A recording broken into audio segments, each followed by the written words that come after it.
Bênção, irmãos. Bênção, irmãs. É muito bom estar na presença, na casa do Senhor. Eu quero que você abra comigo Salmos 23. Salmos 23.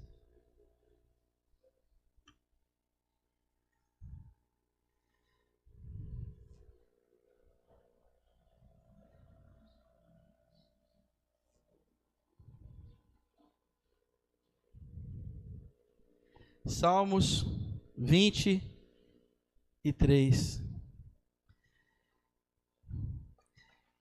Em momentos tão sombrios, em momentos tão difíceis, o Senhor é aquele que nos dá esperança, meu irmão. O Senhor é aquele que nos dá esperança, minha irmã. E o salmista sabia disso. O salmista diz que o Senhor é o meu pastor, nada me faltará.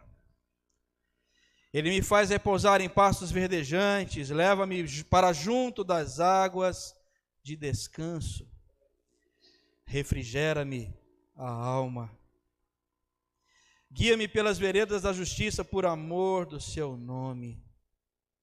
Ainda que eu ande pelo vale da sombra da morte, não temerei mal nenhum, porque tu estás comigo. O teu bordão e o teu cajado me consolam. Preparas-me uma mesa na presença dos meus adversários, unges-me a cabeça com óleo, o meu cálice transborda.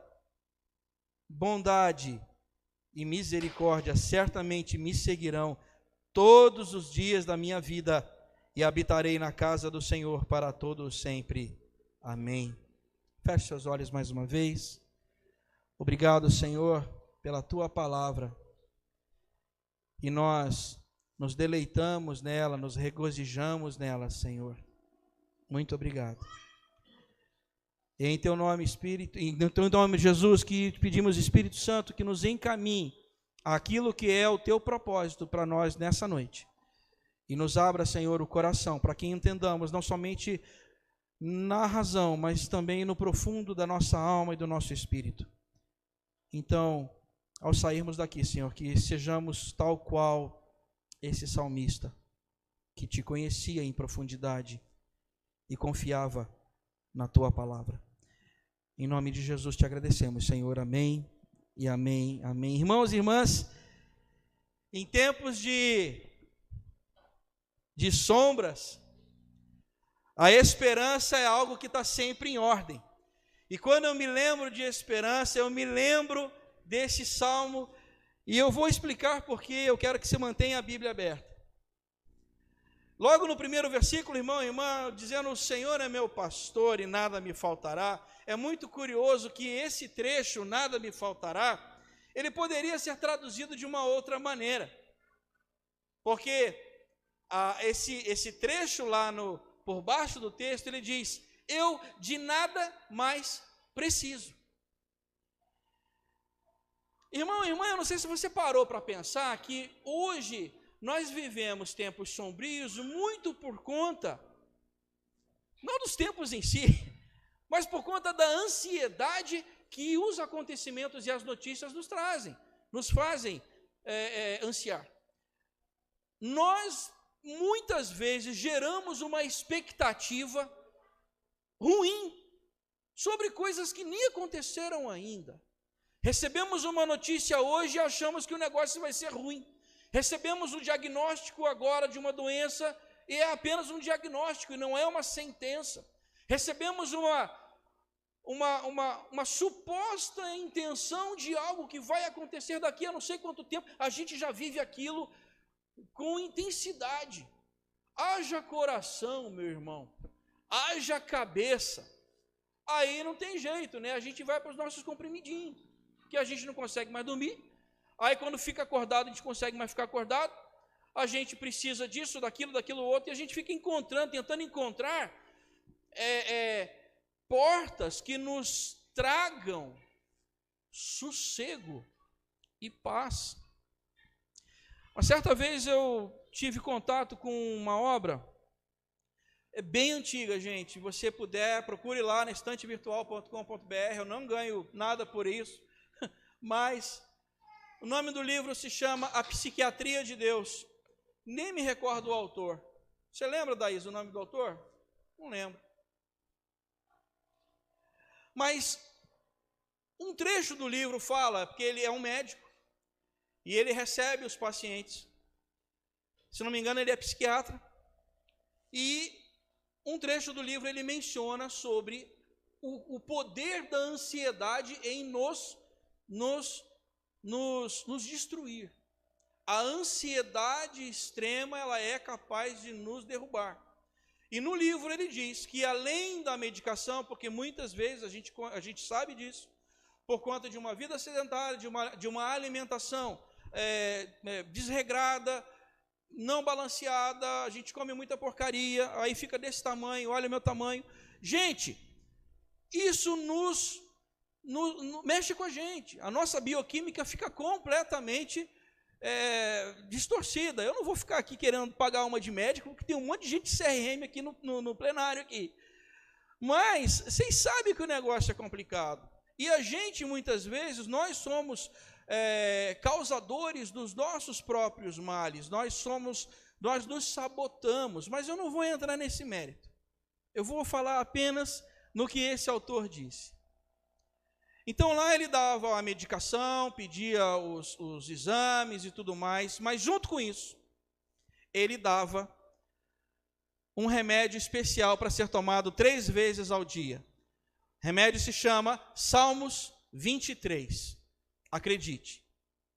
E ele dizia aos seus pacientes, pela manhã, você vai tomar as medicações que eu estou te prescrevendo, e junto com eles, com essa medicação, você vai ler o Salmo 23. Mas você não vai ler o Salmo 23 como se lê ou como se narra uma partida de futebol. Senhor, meu pastor, gol. Não. Você vai ler orando o Salmo 23. E eu não sei se você parou para pensar nisso. O Salmo 23... ele é um texto que pode ser lido em primeira pessoa, como se você estivesse dizendo isso para Deus. E todas as manhãs o paciente fazia isso. À hora do almoço ele fazia isso. E ao anoitecer ou ao se deitar ele fazia isso. Como se fosse uma medicação. Ah, doutor, então, se eu esquecer um dia, eu posso ler 3 vezes na manhã seguinte? Não. Você não faz isso com remédio. Se você esquecer de tomar a dose pela manhã, a dose da tarde, você não vai tomar as 3 doses da noite, não. Você esqueceu, vai retomar no dia seguinte. E no livro é muito curioso que ele diz que já na segunda consulta, a maioria dos pacientes já dizia que estava melhor. E aí aquela história, irmão e irmã, se é o remédio e se é o Salmo 23, o que eu acredito é que esse salmo, quando nós fazemos uso dele, ele parece que nos abre portais espirituais para que a gente compreenda algumas coisas que vão muito além do que a nossa razão, a nossa simples razão entende. Olhe o texto. Quando fala que nada te faltará, ele te induz a uma reflexão, meu irmão. Hoje nós não vivemos tempo de escassez, e aqui eu estou falando de uma cidade, eu não sei se você sabe, mas Taubaté é uma das cidades com um dos maiores índices de desenvolvimento humano do Brasil. Ela está ainda entre as top 100, dentro das mais de 5.000 cidades do Brasil, Taubaté é uma das cidades que tem um dos melhores índices de desenvolvimento humano. Então aqui eu não estou lidando com uma cidade de empobrecidos e miseráveis, é uma cidade de recursos. Todos nós estamos vestidos, muito bem vestidos, vocês estão lindos, lindas, estão muito bonitos. E eu acredito que todos nós estejamos alimentados, né? Eu não vou repetir de novo, porque se eu tivesse mal alimentado, olha, não estaria desse tamanho. O que eu quero dizer é que nós não temos falta de coisas que a gente imagina, coisas materiais. Nós não vivemos escassez extrema, não vivemos miserabilidade no limite, não vivemos isso. Todos nós estamos morando, nos alimentando, nos vestindo, vivendo, todos nós aqui estamos, todos e todas. Mas ainda assim, você não precisa levantar a mão, eu tenho certeza que muitas coisas apertam o teu peito, assim como apertam o meu. E aí eu te pergunto, por que muitas vezes nós nos permitimos que esse apertar do peito... Ai, desculpa, mas eu não posso perder essa. E não é exame de mamografia, por favor. Agora eu volto. Esse apertar o peito, gente, faça com que a gente perca às vezes o nosso foco. Seja no trabalho, a gente recebe uma notícia que nem aconteceu. A gente já está ansioso por algo que não aconteceu. Seja na nossa família, na nossa vizinhança, uma questão de saúde, e a gente fica. E a ansiedade é algo que faz com que aquele problema, ele se potencialize, ele fique maior do que de fato ele é. Não é à toa, irmãos e irmãs, que Jesus, no Sermão do Monte, naquele trecho de Mateus 6, lá no finalzinho, ele diz, basta a cada dia. E é interessante que ele menciona as aves dos céus, os lírios do campo, como bom judeu que era, lembrando que o maná dado no deserto era dado todo dia, de modo que a porção de hoje era a porção de hoje. A porção de amanhã, que ainda não aconteceu, é a porção de amanhã. E no dia de descanso não adiantava você pegar muito além do que você precisava. Apenas aquela porção necessária para o dia de descanso, que era o Shabá deles. E assim eles viveram 40 anos no deserto. Irmãos, irmãs, hoje, eu e você, temos muito mais do que lírio no campo, ave no céu, maná, porque estamos aqui, vivos, vivas, após uma pandemia que ceifou mais de 600 mil vidas, e alguns de nós até perdemos conhecidos. Mas querido e querida, amado, amada, nós estamos aqui, e o Senhor permitiu que sobrevivêssemos e estejamos aqui, para celebrar a vida.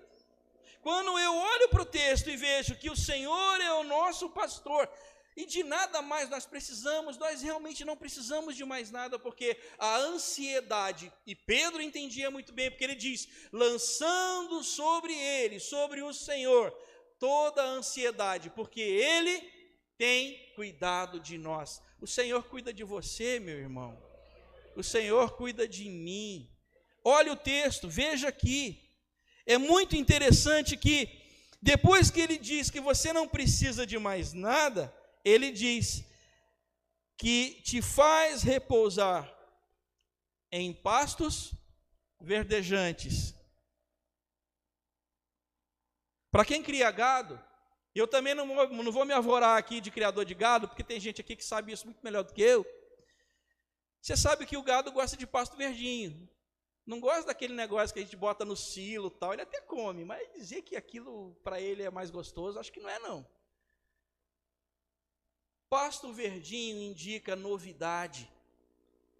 E quando o salmista nos indica que ele nos leva a pastos verdejantes, o salmista está dizendo, o Senhor a todo instante, Ele está querendo te levar a um tempo de novidade na tua vida. Irmão, irmã, eu preciso crer nisso, senão a nossa vida, ela vira uma monotonia, uma penumbra cinzenta, e a gente fica aí feito transeunte para lá e para cá, tentando encontrar as novidades por aí. quando na verdade é o Senhor aquele que traz para nós a verdadeira novidade de vida. Como em determinado momento diz: olha, eis que faço novas todas as coisas. Irmão, irmã, o Senhor é aquele que é capaz de fazer com que você sorria, mesmo em momentos de tristeza, dificuldade ou de aparente desesperança. Olhe para o texto, não é isso só que ele te dá. Ele diz que ele te leva para águas. E todas as vezes que eu me encontro com esse texto, eu penso em água de descanso como um lugar onde eu simplesmente paro para respirar. Vocês já sabem, eu já contei para muitos de vocês, aliás, eu estou devendo aí o convite, feito, de pôr o macacão, ir lá no apiário, viver a experiência, Mas alguns já viveram a experiência comigo. Gente, depois que você sai do macacão, tudo que você quer é um lugar sossegado, com frescor, para respirar. E uma das vezes que eu estava saindo do macacão, e lá onde tem um dos apiários, tem realmente um lugar muito bonito, mas muito bonito, com água. E eu estava à beira desse lugar, tirando o macacão, dizendo: ufa! E exatamente esse texto me veio à memória.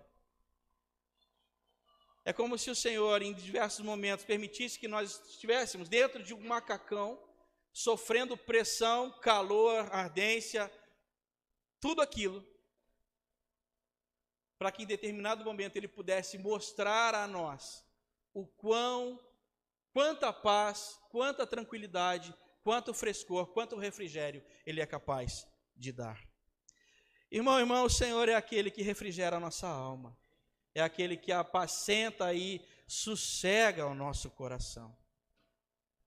Por isso, que quando falamos de esperança em tempos sombrios, nós estamos falando de um Senhor que cuida de nós. Olhe para o texto.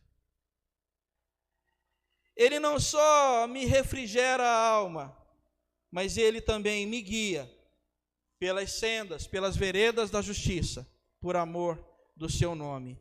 E esse texto não está aqui dessa maneira, desse jeito, por acaso. Muitos problemas que nós mesmos nos submetemos, nos colocamos, foram problemas causados pelas nossas opções erradas. Nós fazemos opções ruins. E nós, porque Deus é justo, colhemos os frutos das opções que nós tomamos. É como se diz: semear é opcional. Você pode escolher o que você vai plantar, mas colher é obrigatório. Você só vai colher aquilo que você plantou. Em muitas ocasiões, nós nos colocamos em situações nas quais nós sofremos as consequências dos nossos erros. E aí há um remédio. E qual é o remédio para que isso não aconteça? Veja, nós acabamos de ler. Se deixar guiar pelo Senhor, porque Ele te guia pelos caminhos, pelas veredas, pelas sendas da justiça. Andando no Senhor, o Senhor livra o caminho do justo. Irmão, é muito importante que entendamos isso. Porque tal qual disse Provérbios 16, lá no verso 1, nosso coração ele pode fazer muitos planos. Nós somos muito efusivos para ter ideias. Eu, particularmente, quando tenho uma ideia, a Isa já olha para mim: ai meu Deus, ele teve uma ideia.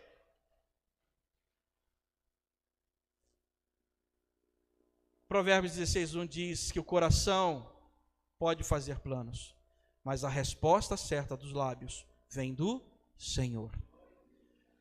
Querido, querida, antes de entrar em algum negócio, antes de fazer alguma coisa, antes de tomar uma decisão, antes de ir para algum lugar, pergunta para o Senhor.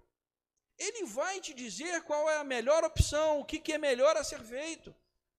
Porque aí, se eu não tomo uma decisão equivocada, eu não tenho que sofrer as consequências da decisão equivocada que tomei.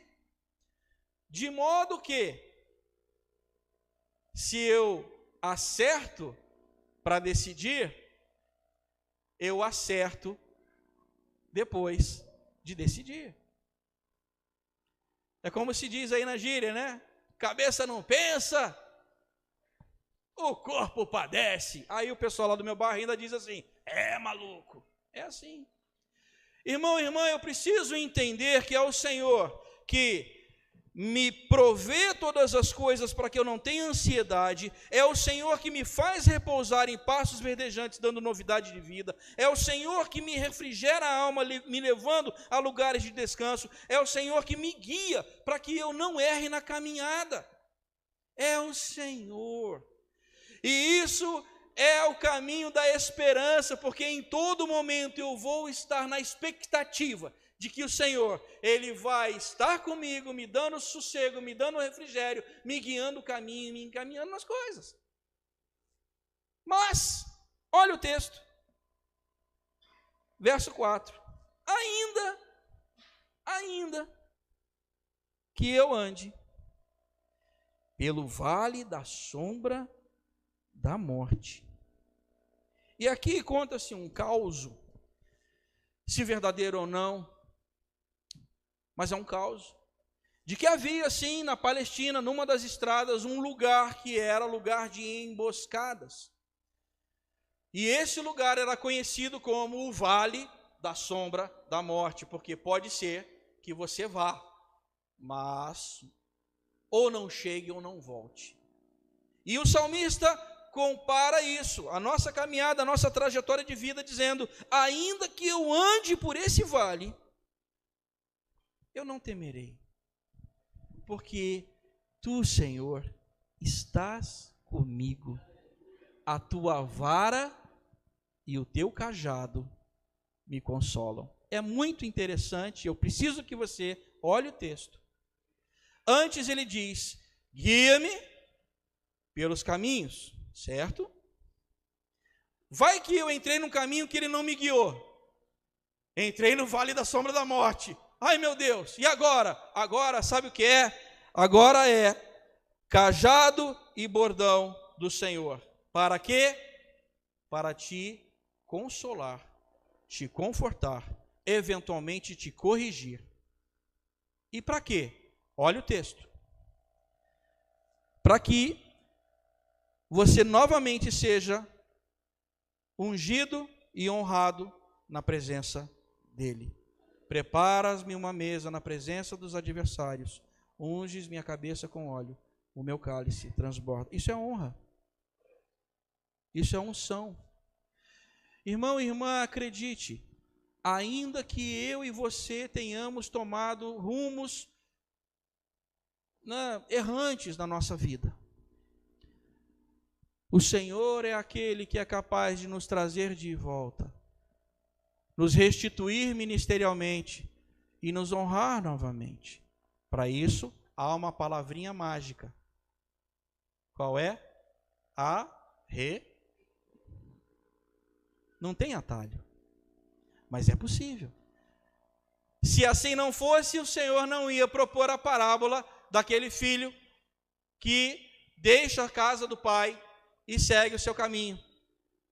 É muito curioso que o arrependimento chega, e quando ele está voltando, o próprio pai já está de braços abertos para lhe acolher. Para o acolher. Gente, eu preciso viver isso. Nós precisamos entender. Porque quando isso passa a ser algo comum, corriqueiro na nossa vida, a gente se ansia menos.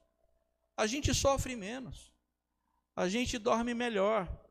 A gente sorri mais.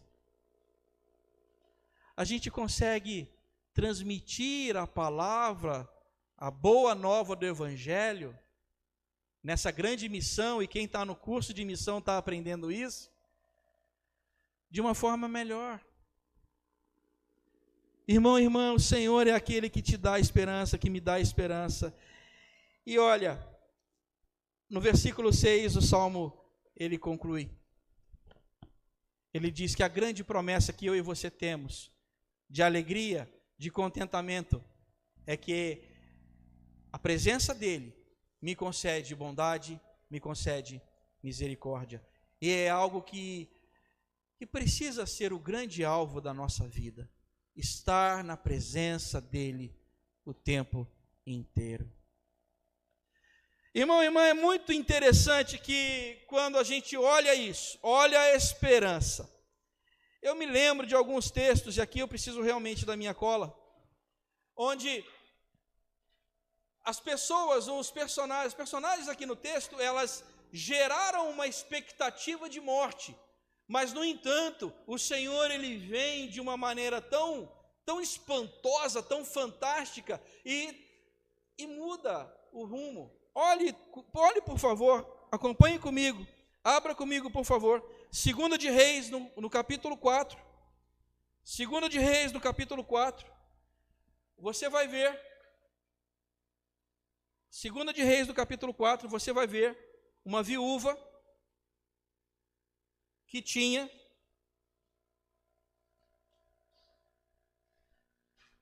versículo 2,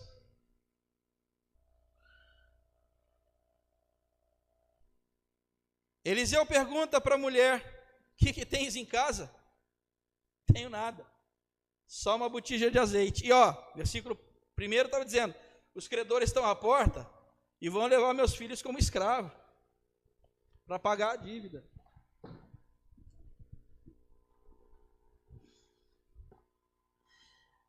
Qual era a expectativa? A expectativa era das piores. Mas o profeta pergunta: o que você tem em casa? Eu chamo esse texto para fazer um paralelo com os Salmos, porque, irmãos, quando a expectativa é muito ruim, você está imaginando que o pior vai acontecer, o Senhor vai perguntar para você: mas o que você tem em casa? Nós que temos o Senhor, nós que vivemos no Senhor, eu posso dizer tal qual Josué disse: olha, o que eu tenho em casa, eu e minha casa serviremos ao Senhor, eu tenho o Senhor na minha casa, e é esse o Senhor que há de mudar a minha trajetória. Irmão e irmã, quando algo bater na tua porta e alguma coisa quiser de alguma maneira arrancar a tua paz, você vai lembrar disso. O que você tem em casa? Você tem o Senhor dos exércitos que caminha contigo, que guarda a tua casa, guarda a tua família, guarda os seus. Eu preciso relembrar isso o tempo inteiro, porque é Ele quem nos conduz. Há um outro exemplo ainda em 2 de Reis, eu quero que você abra comigo, no capítulo 19, Ezequias estava com uma situação dificílima.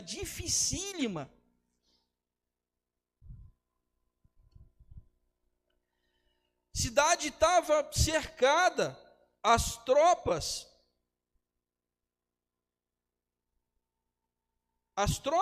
de Senaqueribe tinham cercado a cidade, e a expectativa era absurdamente sombria.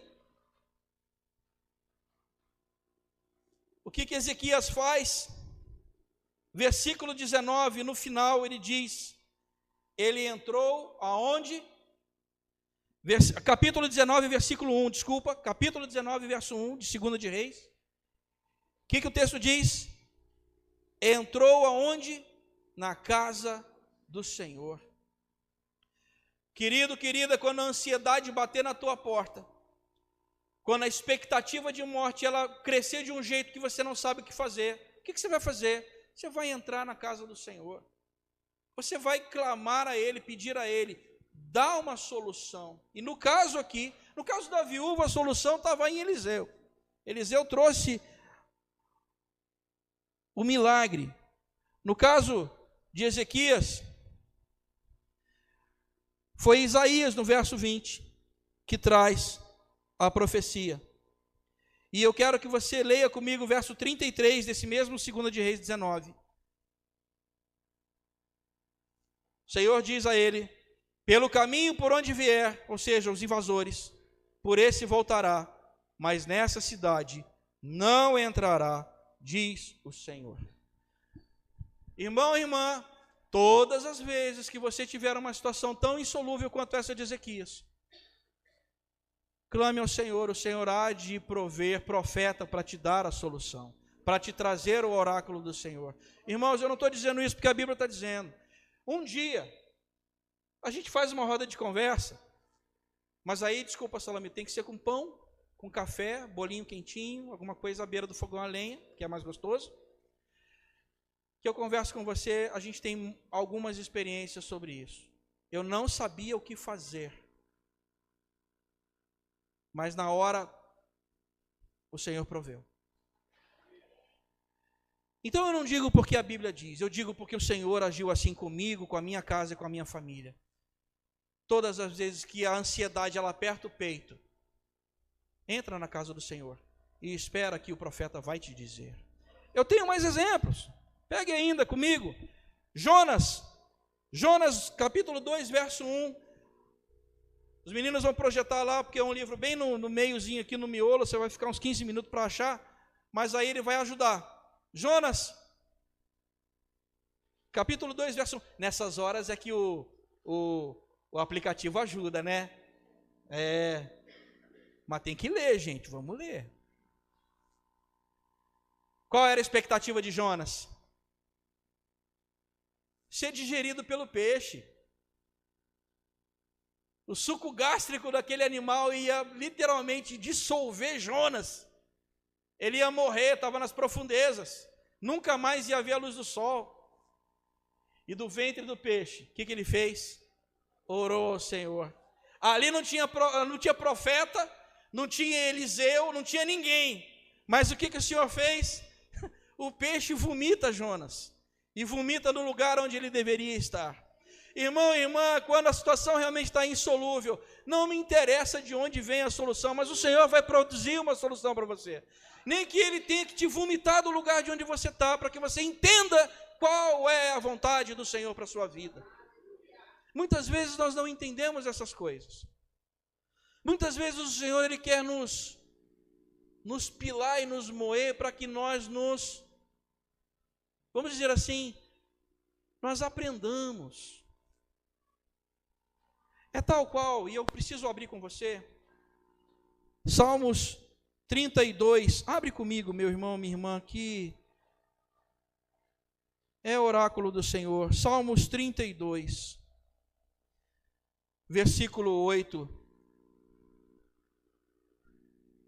Salmos 32, 8. Quando o salmista, ele reconhece que o Senhor é o esconderijo dele, que o Senhor é quem preserva ele da tribulação, cerca o salmista de alegre canto de livramento. O Senhor responde ao salmista. E o Senhor responde para ele assim: instruir-te-ei e te ensinarei o caminho que deves seguir, e sob minhas vistas eu te darei conselho. Não sejais como o cavalo ou a mula sem entendimento, os quais com freios e cabrestos são dominados. De outra sorte, não te obedece. Muito sofrimento terá que curtir o ímpio, mas o que confia no Senhor, a misericórdia o assistirá. Está difícil? Está apertado? Estão te dizendo não? Uma vez eu ouvi alguém dizer assim: Marco, estão me dizendo não a zóio. Eu acho que o dia que você entender, vão parar de dizer não. O não é ferramenta pedagógica para a gente caminhar no Senhor. Se você está recebendo não, avalia como é que tem sido a sua caminhada. E vê se de repente não é o Senhor que através daquelas circunstâncias, daquela situação, não está querendo te ensinar alguma coisa. Quanta coisa nós aprendemos nas vicissitudes, nas dificuldades, nos tormentos, nas tribulações. O salmista, lá no Salmo 46, ele fala: Deus é o nosso refúgio e fortaleza, socorro bem presente no dia da tribulação. Por fim, eu tenho um último exemplo para te dar, e eu quero que você abra comigo Lucas, no capítulo 24. Porque o Senhor é aquele que te dá esperança, o Senhor é aquele que te traz esperança em tempos tão sombrios. Lucas 24, a expectativa era terrível. Os caminhantes de Emaús, a partir do verso 24, 13, diz que 2 deles estavam de caminho para Emaús. Eu não vou ler o texto todo, mas eu quero que você entenda. A expectativa era de que tudo tinha acabado, porque Jesus morrera e eles não viram a ressurreição. Até que na caminhada, enquanto eles se lamentavam, quem aparece ao lado deles? O próprio Jesus. E o próprio Jesus vai apontando para eles o quê? Olhe o texto. Lucas 24, verso 27. O que Jesus ele aponta para eles? Aponta a palavra. Desde Moisés, expunha-lhes o que a seu respeito constava nas Escrituras. Irmão e irmã, em tempos de desesperança, em tempos sombrios, o que o Senhor nos indica? Vai para a palavra. Vai para a palavra, meu irmão. Vai para a palavra, minha irmã. Esse texto é um texto que não tem somente 2.000 anos aqui do Evangelho, mas tem alguns trechos aqui que tem mais de 3.000 anos, 3.500 anos de distância entre nós e o texto. Eu não acredito que nem a experiência desse povo possa nos ajudar em alguma... Claro que pode. Se não é pelo fato... se não é pelo fato espiritual, já que de repente você pode não acreditar na ação do Espírito Santo, que te ilumina, o mesmo Espírito Santo que me ilumina e te ilumina nos dias de hoje, é o mesmo Espírito Santo que iluminou e inspirou todos os escritores, autores de todo esse povo que viveu, e está aqui relatado na Bíblia. Se isso não te for suficiente, ao menos leia o texto pela história, pela experiência histórica, pelas histórias de vida, pelas lições que um povo nos deixou, nos legou. Irmão e irmã, assim como lá em Lucas 24, a partir do verso 13, aquele Jesus estava caminhando com 2 desesperançados, ele apontou para eles a palavra, vá para a palavra, e é muito interessante que da palavra, eles tiveram entendimento no versículo 32, olha o que eles disseram: porventura, não nos ardia o coração, quando ele pelo caminho nos falava, quando nos expunha as Escrituras? Irmão e irmã, eu não acredito que a palavra não seja capaz de fazer arder o coração de um crente. Coração de um crente, ele faz arder de novo pela palavra. Coração de crente se acende pela palavra. Entendimento na caminhada cristã, ela acontece pela palavra. É a palavra aquela que nos encaminha. É a palavra que nos dá esperança de novo. Você está sem esperança, meu irmão? Você está com dúvida? Você está com dificuldade? O Senhor é aquele que te dá esperança. O Senhor é aquele que é o teu pastor. Você não precisa de mais nada. É aquele que te faz repousar em pastos verdejantes, te dá novidade de vida. É aquele que te dá sossego de alma, paz de espírito. É aquele que mesmo que você tome uma decisão errada na tua vida, ele é capaz de te apacentar e de te trazer de volta. É aquele que vai te honrar de novo no ministério. É aquele que vai te trazer aos lugares onde você estava antes. É aquele que te dá a esperança, a expectativa de que andando com ele, eu e você vamos bem.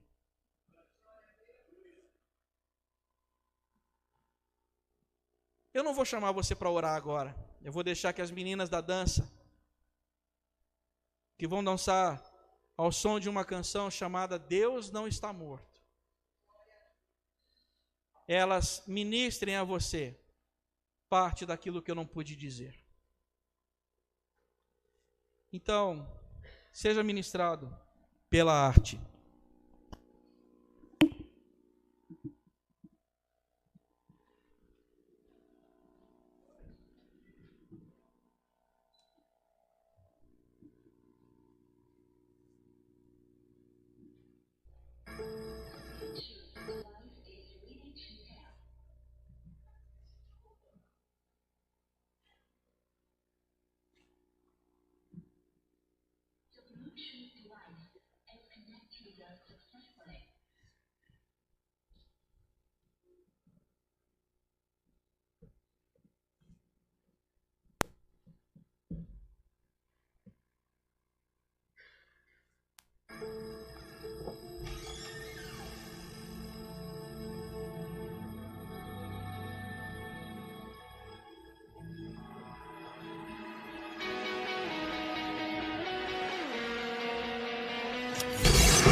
O amor vai explodir e vai trazer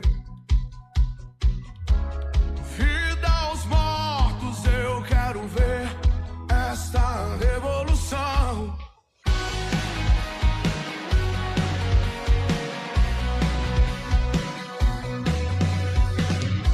O amor vai explodir e vai trazer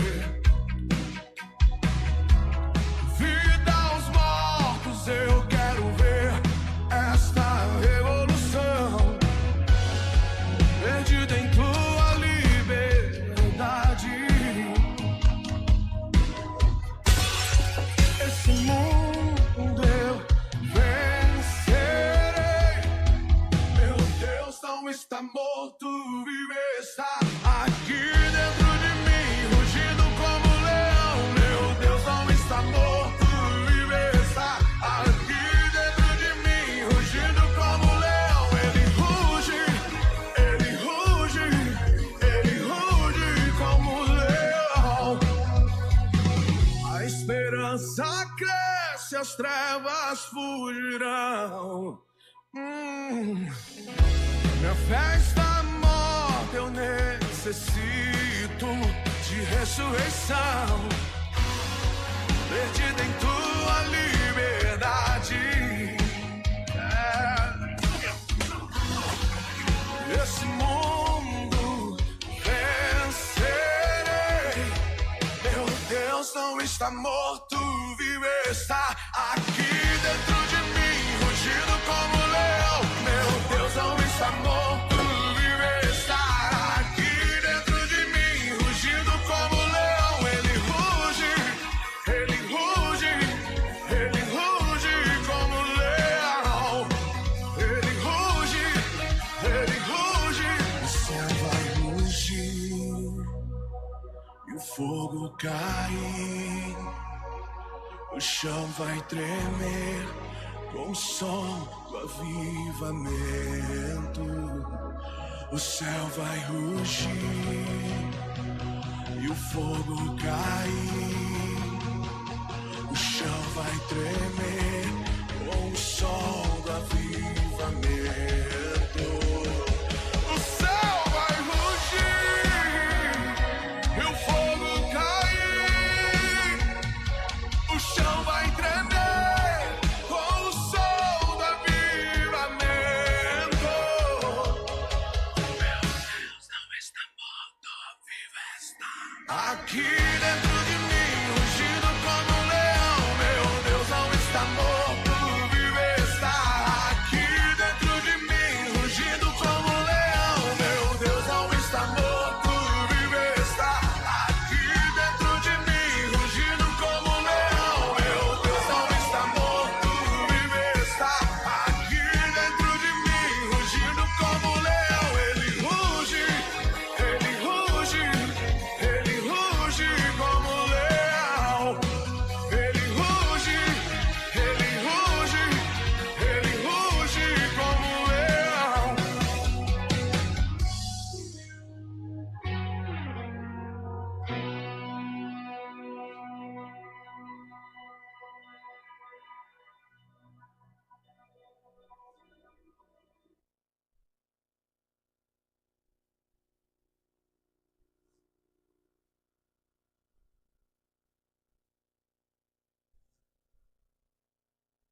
Maior do que a realidade que de fato ele é, que ele traz. E o Senhor dos exércitos, ele é muito maior do que o problema. Feche seus olhos. Vamos orar. Pai Santo, coloco diante de Ti a nossa fragilidade. Muitas vezes nós realmente permitimos que a nossa ansiedade, ela seja, Senhor, um agente do inimigo para nos abater. Mas nós pedimos perdão por isso. E Te suplicamos, Pai, que de agora em diante, nesta semana e ao longo das nossas vidas, nos lembremos que o Senhor é o nosso pastor e de nada mais precisamos. Se conosco, Senhor, nessa semana. E ajuda para que essa palavra, ao longo da semana, ela seja refletida, ministrada e repassada adiante por todos e todas que tiveram acesso a ela. Em nome de Jesus te agradecemos, Senhor.